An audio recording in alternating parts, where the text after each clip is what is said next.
મારા ઉપર હુમલો કર્યો, મારી ચેન પણ તોડી નાખી, મારા ચશ્મા પણ તોડી નાખ્યા। આ જે વાત કરે છે હાથ ઉપાડવાની બધી, એ બિલકુલ પાયવેવાની વાત છે કે તમે લોકો બેસો, પણ એ બેઠા નથી અને પોતે બોર્ડ છોડી નીકળી ગયા છે। એમને સાગર પત્રિકાની અંદર ખોટું લખેલું હતું, એ મુદ્દા ઉપર આ ઉશ્કેરાયા। બિલકુલ આક્ષેપ પાયવેવાનો છે। પાર્ટીના કારણે પાર્ટીની ઇમેજ ખરાબ ના થાય એના માટે હું કંઈ પણ કરી ના શક્યો અને વહીવટને બદનામ કરવા માટેનું આ કાવતરું છે।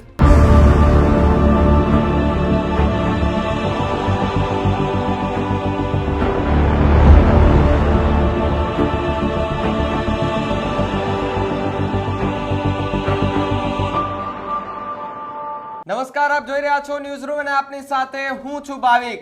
તો દૂધ સાગર ડેરીના વિવાદમાં સૌથી મોટા સમાચાર સામે આવી રહ્યા છે કે જ્યાં મારા પર કરાયેલા આક્ષેપ તદ્દન પાયાવિહોણા હોવાનું અશોક ચૌધરી છે તેમના દ્વારા નિવેદન હવે મૌન તોડી લીધું છે।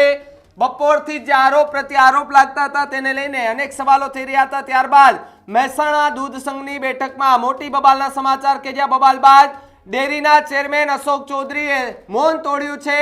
સત્તા પરિવર્તન થયા પછી ડેરીનો વિકાસ થયો છે તેવું અશોક ચૌધરી છે તેના દ્વારા કહેવામાં આવ્યું છે। પારદર્શકતા સાથે વહીવટ કરાઈ રહ્યો હોવાનું અશોક ચૌધરી છે તેના દ્વારા કહેવામાં આવી રહ્યું છે। સાથે સાથે છેલ્લા 4.5 વર્ષથી ડેરીના સુલભ અને કુશળ વહીવટથી પશુપાલકો પણ ખુશ છે। અમે તેને સમજાવ્યા હોવાનું પણ અશોક ચૌધરી છે તેના દ્વારા નિવેદન આપવામાં આવ્યું છે। યોગેશ પટેલ પર અશોક ચૌધરીનો મોટો આરોપ છે। સાથે સાથે બદનામ કરવાના પણ આરોપો અત્યારે યોગેશ પટેલ પર અને સાથે સાથે યોગેશ પટેલે કાવતરું ઘડ્યું હોવાના આરોપો એમને લગાડ્યા છે। અને જે અશોક ચૌધરી છે તેમણે ખૂબ મોટી વાતો કરી છે કે તે વાતાવરણ ડહોળવા માટે આવ્યા હતા।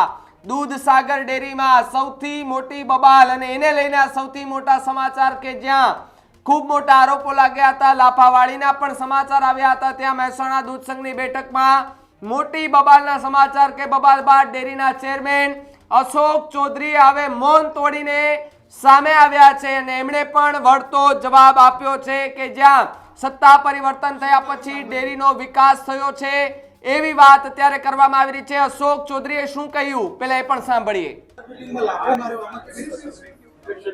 આજે દૂધસાગર ડેરીની બોર્ડ મીટિંગ હતી જે સામાન્ય રીતે દર મહિને યોજાતી હોય છે અને આગલા મહિનામાં જે પણ કામગીરી થઈ હોય એની સમીક્ષા થતી હોય છે।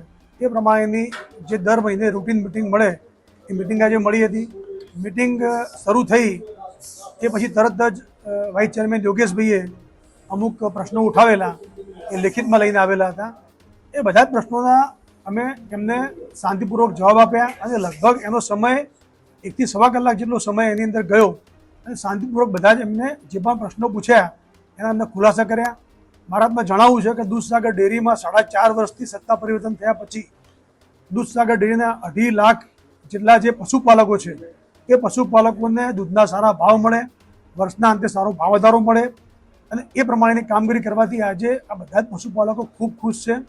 દૂધસાગર ડેરીની ખરીદ પદ્ધતિ હોય કે બીજી બધી પદ્ધતિની દરેકની અંદર પારદર્શકતા અને કરકસર સાથે કામ કરી રહ્યા છે। એનું સારું પરિણામ પણ એ બેલેન્સ શીટની અંદર જોવા મળે છે અને એટલા જ માટે બધા પશુપાલકો ખૂબ ખુશ છે અને એના કારણે દૂધ પણ અમારું વધ્યું છે। વાઇસ ચેરમેનશ્રીએ જે પ્રશ્નો પૂછ્યા હતા એના બધા જ અમે ખુલાસા આપ્યા, છતાં પણ એ પછી ઉગ્ર થઈ ગયા અને ઉગ્ર બોલાચાલી કરવા લાગ્યા, અપશબ્દો બોલવા લાગ્યા। છતાં પણ અમારા બોર્ડના સભ્યોએ એમને સમજાવ્યા કે તમે વાઇસ ચેરમેન છો, તમને આ સોંપતું નથી, છતાં પણ એ મર્યાદા ચૂકી અને ખરાબ શબ્દો બોલતા હતા। એ પછી બોલ્યા પછી અમે લોકોએ પણ એમને સમજાવ્યા, સમજાવ્યા પછી એ આ જે વાત કરે છે હાથ ઉપાડવાની બધી, એ બિલકુલ પાયવેવાની વાત છે। એ જાતે જ બોર્ડ છોડીને નીકળી ગયા છે અને એ એમને રોકવાનો પ્રયત્ન પણ કર્યો કે તમે લોકો બેસો, પણ એ બેઠા નથી અને પોતે બોર્ડ છોડીને નીકળી ગયા છે। સાહેબ, આપ માનો છો કે જે આ આક્ષેપ લગાવ્યો છે પાયાવિહોણો છે, કોઈના હાથો બની ગઈ છે? બિલકુલ આક્ષેપ પાયાવિહોણો છે। તમે અમારા ડિરેક્ટરોને પૂછી શકો છો। આજે સવારે આવ્યા બોર્ડ મિટિંગના પહેલાં પણ અમારા ડિરેક્ટરોને કહેતા હતા કે આજે અમારા બોર્ડમાં ઝઘડો કરવાનો છે અને એ વાત તમે અમારા ડિરેક્ટરને પૂછી શકો છો, એ તમને સાચો જવાબ આપશે। એટલે કોઈ પણ જાતના બળદેલા સાથે આવ્યા હતા અને એમને કોઈ પણ રીતે વાતાવરણ ગળવું હતું એટલા માટે આવ્યા હતા। આપ બધા જાણો છો કે આ વર્ષ ચૂંટણીનું વર્ષ છે એટલે અલગ પ્રકારના એજન્ડા સાથે આવેલા હતા, પણ એ જે એમને ઝઘડો કરવો હતો અને વાતાવરણ ગળવું હતું, અમે અમારી રીતે સંયમ રાખી સમજાવવાનો પ્રયત્ન કર્યો, પણ છતાં પણ એ બોર્ડ છોડી નીકળી ગયા છે। સાહેબ, આપની સાથે ચૂંટાયેલા હતા આપ અને આપની સાથે રહ્યા હતા, આપ માનો છો કોઈનો હાથો બનવા જઈ રહ્યા છે? એ તો એમને પોતે જે જવાબ આપી શકે, પણ જે અત્યારે જે પ્રમાણે વહીવટ સારો ચાલી રહ્યો છે, સમગ્ર ગુજરાતમાં એની સુવાસ ફેલાયેલી છે. અને હું આપને બધા પત્રકારો વિનંતી કરું છું કે અઢી જિલ્લાના જેટલા પણ પશુપાલકો છે, 1200 જેટલા ગામો છે અમારા, આ ગામોની અંદર જઈને તમે કોઈ પણ પશુપાલકને પૂછી શકો કે દૂધસાગર ડેરીના વહીવટથી તમે સંતોષ છે કે નહીં, અને એ કોઈ વાત કરે તો તમે એને એ વાત તમે જાણી શકો છો. એટલે આટલો સરસ વહીવટ ચાલતો હોય અને એ વહીવટને બદનામ કરવા માટેનું આ કાવતરું છે. તો જે રીતે તમે જેને સાંભળ્યા એ આખી વાત અને આરોપ પ્રત્યે આરોપનો વળતો જવાબ જે આપવામાં આવ્યો, પરંતુ યોગેશ પટેલ કે તેમણે સૌથી પહેલા આરોપો નાખ્યા હતા, ખૂબ મોટી વાતો પણ કરી હતી અને અનેક એવી ચર્ચાઓ એમને એક વિડીયો જે છે તે મારફતે કહી હતી. શું આરોપ લગાવ્યા હતા અને એનો વળતો જવાબ કેમ આપવો પડ્યો, પેલા એ આરોપ સાંભળો કે શું આરોપ લગાવ્યો હતો. Yogesh Patel, Dudhsagar dairy vice chairman. આજે મારી બોર્ડ બેઠક હતી. બોર્ડ બેઠકની અંદર અમુક પ્રશ્નોત્તરી હતી, મારી જોડે અમુક મુદ્દાઓ હતા, ચેરમેનશ્રીને અને એમડીસીને મારા પૂછવાના હતા.